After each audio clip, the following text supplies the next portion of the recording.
Nangako kami na iaaling ang buhay para sa'yo.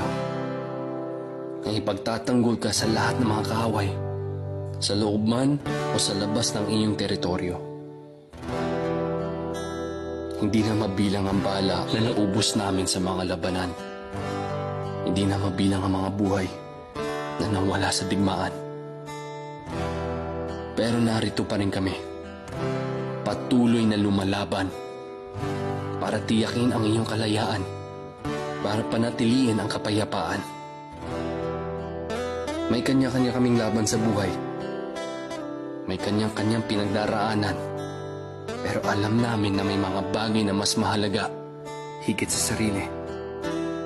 Ang pamilya, ang pamayanan, ikaw ang aming bayan. Mananatili kaming tapat hindi sa kung sino ang may hawak ng kapangyarihan,